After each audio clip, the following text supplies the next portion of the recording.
Okay, so there was this huge political firestorm up in Alberta, Canada, and it all started with what seemed like a pretty simple goal. Protecting kids in schools. But wow, within just a few weeks, it completely blew up into this massive national debate. We're talking literary giants like Margaret Atwood getting involved, classic books suddenly on the chopping block. It was wild. This is the story of how a book ban just completely boomeranged. So that's Margaret Atwood, right, the author of The Handmaid's Tale. And she's saying, get one now before they have a public book burning of it. I mean, how on earth did we get to that point? How did things escalate so far that she felt she had to say that? Well, to figure it out, we've got to go right back to the beginning, back to the government order that kicked this whole thing off. All right, Section 1, an order is issued. So this whole story really gets going in the summer of 2025. There's this new directive, and it's sent out to every single school in the entire province. Okay, so here's what happened. In July, the education minister for Alberta, Demetrios Nicolaides, he sends out this ministerial order. And the goal? To get all school boards to remove anything with explicit sexual content from their libraries. And here's the really crucial part. This wasn't just about pictures, nope. The order specifically said it applied to written passages too. And they had a deadline, October 1st. Now, you might be wondering, where did this come from? Well, this policy didn't just appear out of thin air. It was actually the result of some pretty successful lobbying from a few socially conservative parents' rights groups. They were really focused on 4 specific graphic novels, some of which had LGBTQ+ themes that they'd found in a couple of school libraries. And this big province-wide government order, it was a direct response to those concerns. Okay, so Section 2, a list sparks outrage. So here's the big question, right? How did a policy that was supposedly targeting just a handful of graphic novels turn into this huge national firestorm? Well, the fuse was lit when one school board decided to, actually try and follow the government's new rule.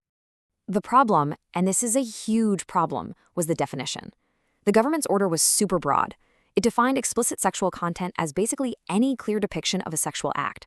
So just think about that for a second.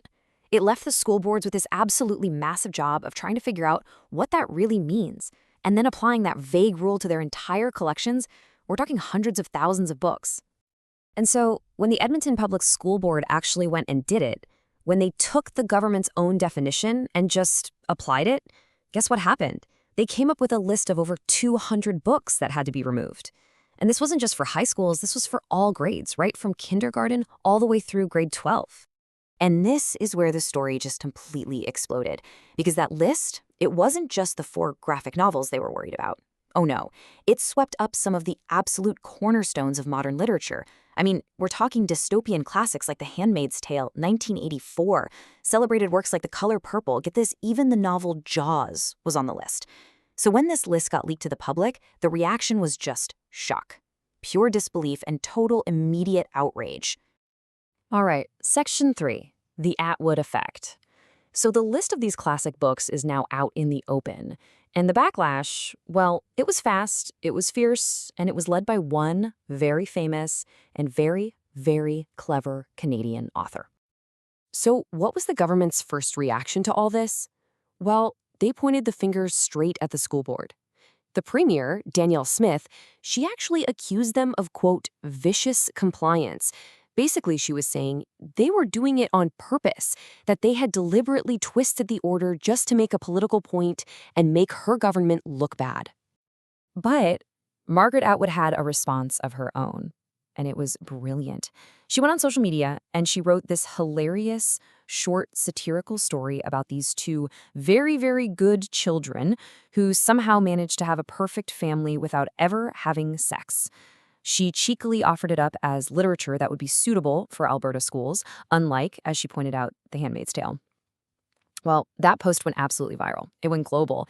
And just like that, this local political fight in Alberta became an international story about censorship.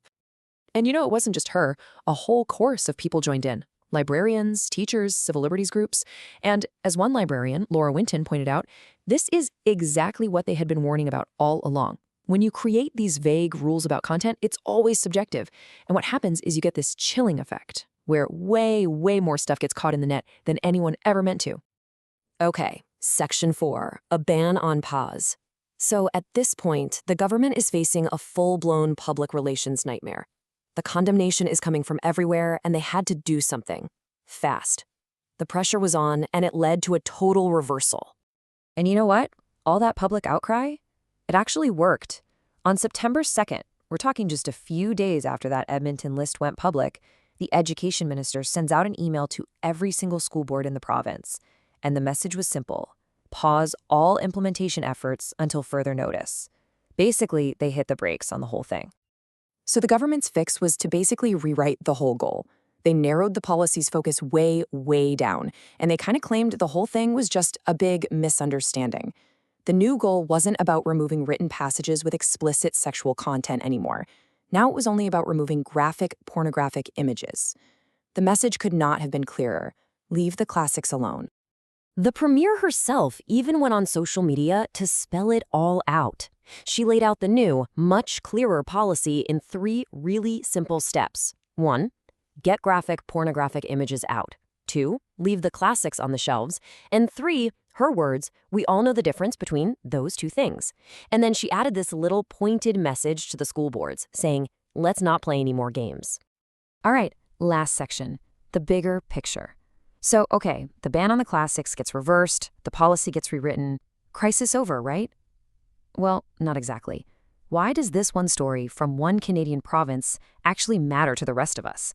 What's the real takeaway here?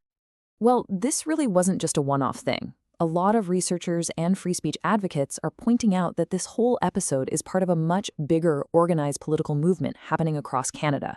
It's often called the parents' rights movement, and it looks a lot like some of the culture war debates happening down in the United States. And it's having a real influence on school policies about things like library books, sex ed, and gender identity. In fact, what we saw in Alberta follows a very familiar pattern. You see it happen over and over again. It starts with concern over just a few specific books, often ones with LGBTQ+ themes. Then a really vague policy gets created to try and deal with it. But because the language is so broad, it ends up catching a whole bunch of other books in its net. And the result? You get this huge, spiraling debate about censorship versus parental oversight and what's okay to have in our schools. And that really leaves us with the million-dollar question at the heart of this whole thing, doesn't it? What started out as an effort to protect students, very quickly it was seen by a lot of people as an attempt to police ideas.